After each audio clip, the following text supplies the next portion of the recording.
لا إله إلا الله محمد رسول الله عليه صلاة الله وآله والأحبة لا إله إلا الله محمد رسول الله. Assalamualaikum warahmatullahi wabarakatuh. Halo sahabat muslimin rohimakumullah, di sini saya akan sedikit menceritakan tentang kisah Nabi Muhammad Shallallahu Alaihi Wasallam. Di tempat inilah wahyu pertama diturunkan, dan Gua Hira merupakan tempat yang sangat bersejarah bagi umat Islam, karena di tempat inilah wahyu pertama turun kepada Baginda Nabi Muhammad Shallallahu Alaihi Wasallam. Kejadian itu bermula ketika Nabi Muhammad Shallallahu Alaihi Wasallam sangat prihatin akan keruntuhan moral yang sangat mengkhawatirkan di kota Mekah. Nabi Muhammad Shallallahu Alaihi Wasallam adalah seorang pria yang sering merenung dan berpikir, memikirkan fenomena alam dan lingkungan sekitarnya di tempat yang jauh dari keramaian. Kemudian Rasulullah Shallallahu Alaihi Wasallam berdoa kepada Allah Subhanahu wa Ta'ala agar menemukan sesuatu yang mencerahkan dirinya dan kaumnya. Sikap itu terus dilakukannya dan dibarengi dengan memberikan sedekah serta makanan kepada fakir miskin. Hingga pada suatu malam di bulan Ramadan tahun 610 Masehi, di sudut Gua Hira, Nabi Muhammad Shallallahu Alaihi Wasallam dikejutkan oleh turunnya wahyu yang pertama dari Allah Subhanahu wa Ta'ala, sebagaimana hadis berikut. Dari Aisyah Ummul Mukminin radhiyallahu anha, ia berkata, permulaan wahyu yang diterima oleh Rasulullah adalah ar-ru'ya ash-sholihah, mimpi yang baik dalam tidur. Biasanya mimpi yang dilihatnya itu jelas laksana cuaca pagi. Kemudian beliau jadi senang menyendiri, lalu menyendiri di Gua Hira untuk bertahanats. Muhammad bertahanats, yaitu beribadah di sana beberapa malam, dan tidak pulang ke rumah istrinya. Dan untuk itu beliau membawa bekal, kemudian beliau pulang kepada Khadijah.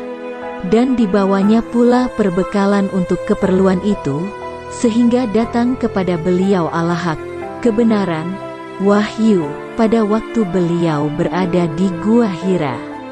Maka datanglah kepada beliau malaikat Jibril dan berkata, bacalah. Jawab beliau, aku tidak bisa membaca. Nabi bercerita, lalu malaikat itu menarikku dan memelukku erat-erat sehingga kepayahan. Kemudian ia melepaskan dan berkata lagi, bacalah, dan aku menjawab, aku tidak bisa membaca. Aku lalu ditarik dan dipeluknya kembali kuat-kuat hingga habislah tenagaku. Seraya melepaskanku, ia berkata lagi, bacalah. Aku kembali menjawab, aku tidak bisa membaca. Kemudian untuk ketiga kalinya ia menarik dan memelukku sekuat-kuatnya. Lalu seraya melepaskanku ia berkata, bacalah dengan menyebut nama Tuhanmu yang menciptakan. Dia telah menciptakan manusia dari segumpal darah. Bacalah, dan Tuhanmulah yang Maha Pemurah, yang mengajar manusia dengan perantaran kolam pena. Dia mengajar kepada manusia apa yang tidak diketahuinya. Quran Surat Al-Alaq 96 ayat 1-5. Nabi Muhammad Shallallahu Alaihi Wasallam pulang ke rumah istrinya Khadijah binti Khuwailid dengan hati gemetar ketakutan. Ia memohon kepada Khadijah untuk menyelimuti dirinya. Khadijah menyelimuti Muhammad hingga hilanglah ketakutannya. Nabi Muhammad Shallallahu Alaihi Wasallam bercerita kepada Khadijah. Setelah menceritakan apa yang baru dialaminya, Nabi berkata, "Sesungguhnya aku mencemaskan diriku."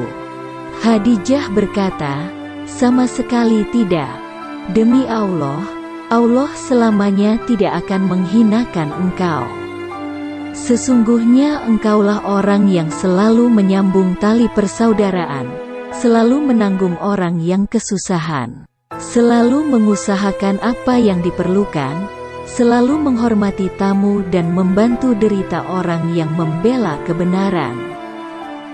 Setelah itu, Khadijah pergi membawa Muhammad menemui Warakah bin Naufal bin Asad bin Abdul Uzza, anak paman Khadijah.